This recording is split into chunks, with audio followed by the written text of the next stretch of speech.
May sasabihin ako sa'yo, huwag kang matatawa. Gusto ko lang maging honest sa'yo. Nagkaroon ako ng nararamdaman na gusto ba kitang ligawan. Dapat nga noong isang taon pa yun. Dahil di pa ako sigurado nung panahon din yun. Hindi ko agad nasabi sa'yo.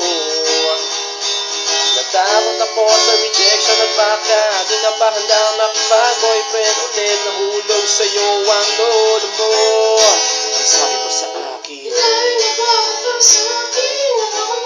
may naiinlove din pala sa tulad ko. Nasasabi mo lang na siguro kasi pareho tayong single, mahirap din pumasok sa relationship na di rin tayo sigurado at baka masayang lang ang lahat ng pinagsamahan, diba?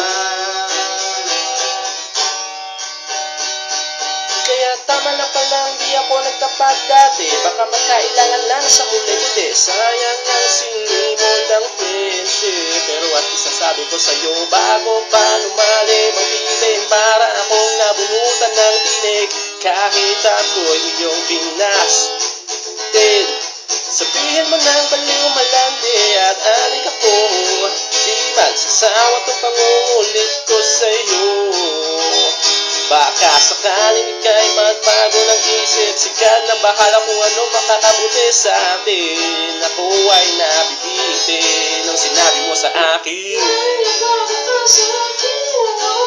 may naiinlove din pala sa tulad ko. Nasasabi mo lang na siguro kasi pareho tayong single, mahirap din pumasok sa relationship na di rin tayo sigurado at baka masayang lang ang lahat ng pinagsamahan, diba?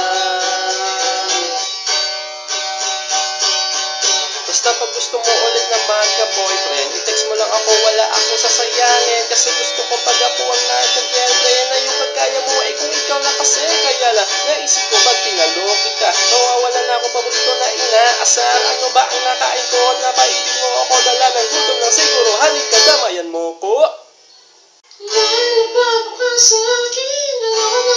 May naiinlove din pala sa tulad ko.